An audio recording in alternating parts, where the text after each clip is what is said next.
Praise the lord. ఈరోజు దేవుని వాగ్దానము, ఆయన యూదులకు ఆటంకముగాను అన్యజనులకు వెరితనముగాను ఉన్నాడు గాని యూదులకేమి గ్రీసు దేశస్థులకేమి పిలువబడిన వారికే క్రీస్తు దేవుని శక్తియును దేవుని జ్ఞానమునై ఉన్నాడు. కొరింథీయులకు రాసిన మొదటి పత్రిక 1వ అధ్యాయము 24వ వచనము. సహోదరి సహోదరులారా, పౌలు ఈ వాక్యంలో 3 రకాల ప్రజల గురించి చెప్తున్నాడు. 1 యూదులు, 2 అన్యజనులు, 3 పిలువబడిన వారు. యూదులు యేసయ్య గురించి వాగ్దానాలను కలిగి ఉన్నారు. అయితే వారు ఒక శక్తివంతమైన రాజును, రోమాపై విజయం సాధించే శక్తివంతమైన వ్యక్తిని ఆశించారు. కానీ యేసుక్రీస్తు ఒక సామాన్య కుటుంబంలో పుట్టి సేవకుడిలా జీవించి శిలువపై మరణించాడు. ఒక రాజు కోసం ఎదురు చూస్తున్న ప్రజలకు ఒక సామాన్య వ్యక్తి నేనే రాజును అని చెప్పినట్లయితే వాళ్ళు ఆ విషయాన్ని అంగీకరించగలరా? అలానే యూదులు క్రీస్తును మెస్సియాగా అంగీకరించలేకపోయారు. అన్యజనులు గర్వపడే ప్రజలు. వాళ్లకు శిలువపై మరణించిన వ్యక్తిని దేవుడు అనడం అసహ్యంగా అనిపించింది. ఈ ప్రపంచాన్ని రక్షించేందుకు ఎవరో శిలువపై చనిపోయాడు అని వినిపిస్తే ఇది వెర్రితనంగా భావించారు. ఎందుకంటే విజయం అనేది శక్తితో రావాలి కానీ బలహీనత ద్వారా కాదని వారి అభిప్రాయం. కానీ క్రీస్తు బలహీనతలోనే దేవుని శక్తి ఉంది. శిలువపై మరణించడం దేవుని ప్రేమ సాక్ష్యం. క్రీస్తు రక్తం పాపాలకు పరిహారం. ఆయన మరణించి తిరిగి లేవడం దేవుని శక్తి. ఒక విత్తనం మట్టిలో కనుమరుగైన తర్వాతే మొలుస్తుంది. క్రీస్తు మరణించడం బలహీనతలా అనిపించినా ఆయన తిరిగి లేవడం దేవుని శక్తిని చూపింది. ఆయనను అంగీకరించేవారు మాత్రమే ఆయన బలాన్ని, జ్ఞానాన్ని, ప్రేమను తెలుసుకోగలుగుతారు. అందుకే ఆయన యూదులకేమి గ్రీసు దేశస్థులకేమి పిలువబడిన వారికే క్రీస్తు దేవుని శక్తియును దేవుని జ్ఞానమునై ఉన్నాడని చెప్పబడింది. ఇక్కడ పిలువబడిన వారు అంటే దేవుని మాట విన్నవారు, ఆయనను స్వీకరించిన వారు, ఆయన శక్తిని, జ్ఞానాన్ని అనుభవించిన వారు. యేసయ్య గురించి వినేవారు చాలామంది ఉన్నారు, కానీ అందరూ నమ్మరు. కొంతమంది మాత్రమే సత్యాన్ని గ్రహించి జీవితాన్ని మార్చుకుంటారు. వాళ్ళకు క్రీస్తు నిజంగా దేవుని శక్తిగా, జ్ఞానంగా అనిపిస్తాడు.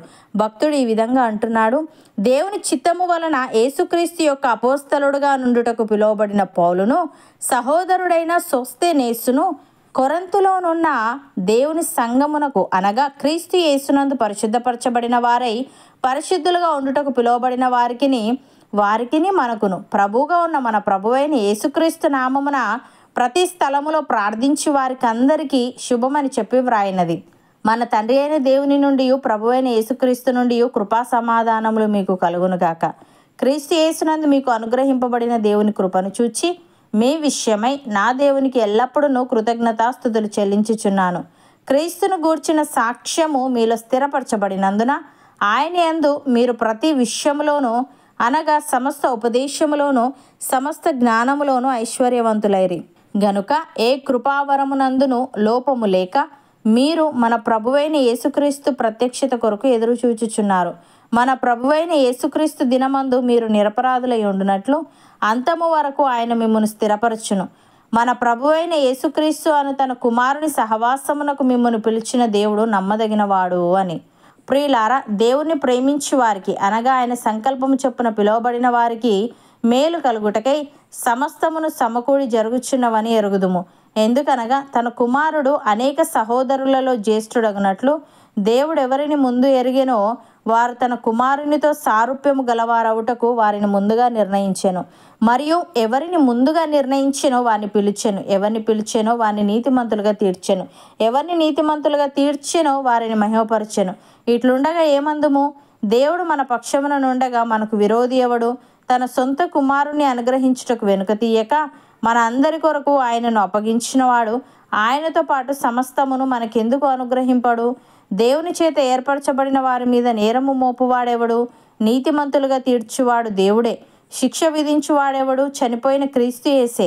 అంతేకాదు మృతులలో నుండి లేచినవాడును దేవుని కుడిపార్శ్వమున ఉన్నవాడును మన కొరకు విజ్ఞాపనము కూడా చేయువాడును ఆయనే.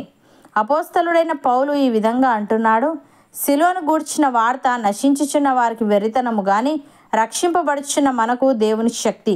ఇందు విషయమై జ్ఞానుల జ్ఞానమును నాశనము చేతును, వివేకుల వివేకమును శూన్యపరుతును అని వ్రాయబడి ఉన్నది. జ్ఞాని ఏమయ్యను? శాస్త్రి ఏమయ్యను? ఈ లోకపు తర్కవాది ఏమయ్యను? ఈ లోక జ్ఞానమును దేవుడు వెర్రితనముగా చేసి ఉన్నాడు కదా. దేవుని జ్ఞానానుసారముగా లోకము తన జ్ఞానము చేత దేవునిని ఎరగకుండినందున సువార్త ప్రకటనయను వెరితనము చేత నమ్మువారిని రక్షించుట దేవుని దయాపూర్వక సంకల్పమాయను అని. సహోదరి సహోదరులారా, మిమ్మల్ని పిలిచిన పిలుపును చూడుడి. మీలో లోకరీతిని జ్ఞానులైనను ఘనులైనను గొప్ప వంశము వారైనను అనేకులు పిలువబడలేదు కానీ ఏ శరీరియు దేవుని ఎదుట అతిశయింపకుండునట్లు జ్ఞానులను సిగ్గుపరచుటకు లోకంలో నుండి వెరివారిని దేవుడు ఏర్పరచుకొని ఉన్నాడు. బలవంతులైన వారిని సిగ్గుపరచుటకు లోకంలో బలహీనులైన వారిని దేవుడు ఏర్పరచుకొని ఉన్నాడు. ఎన్నికైన వారిని వ్యర్థము చేయుటకు లోకంలో నీచులైన వారిని, తృణీకరింపబడిన వారిని, ఎన్నిక లేని వారిని దేవుడు ఏర్పరచుకొని ఉన్నాడు. అయితే ఆయన మూలముగా మీరు క్రీస్తు యేసునందున్నారు. అతిశయించువాడు ప్రభువునందే అతిశయింపవలెను అని వ్రాయబడినది నెరవేరునట్లు దేవుని మూలముగా ఆయన మనకు జ్ఞానమును, నీతియు, పరిశుద్ధతయు, విమోచనము నాయను. అవును అన్నవారు నాతో పాటు ప్రార్థనలో ఏకీభవించండి. పరిశుద్ధుడా, ప్రేమగల తండ్రి, ఆయన యూదులకు ఆటంకముగాను అన్యజనులకు వెర్రితనముగాను ఉన్నాడు. కానీ యూదులకేమి గ్రీసు దేశస్థులకేమి పిలువబడిన వారికే క్రీస్తు దేవుని శక్తియును దేవుని జ్ఞానమునై ఉన్నాడని ఆయనను అంగీకరించేవారు మాత్రమే ఆయన బలాన్ని, జ్ఞానాన్ని, ప్రేమను తెలుసుకోగలుగుతారని వ్రాయబడింది. తండ్రి, నీకు స్తుతులు. దేవా, మేము నిన్ను అంగీకరించి నీవిచ్చే రక్షణను పొందుకొని నీ ప్రేమను, జ్ఞానాన్ని, బలాన్ని అర్థం చేసుకునే వారముగా ఉండుటకు సహాయము దయచేయమని, దేవా, నిన్ను గూర్చిన సాక్ష్యము మాలో స్థిరపరచబడినందున నీ అందు మేము ప్రతి విషయములోనూ అనగా సమస్త ఉపదేశములోను సమస్త జ్ఞానములోను ఐశ్వర్యవంతులమైతిమి గనుక ఏ కృపావరమునందును లోపము లేక మేము నీ ప్రత్యక్షత కొరకు ఎదురుచూచుచు నీతో సహవాసము కలిగి ఉండుటకు కృపచూపమని, నీ రాకడ దినమందు మేము నిరపరాధులమై ఉండునట్లు అంతము వరకు మాలో ప్రతి ఒక్కరిని నీవే స్థిరపరచమని యేసుక్రీస్తు నామమున ప్రార్థిస్తున్నాము తండ్రి. ఆమెన్.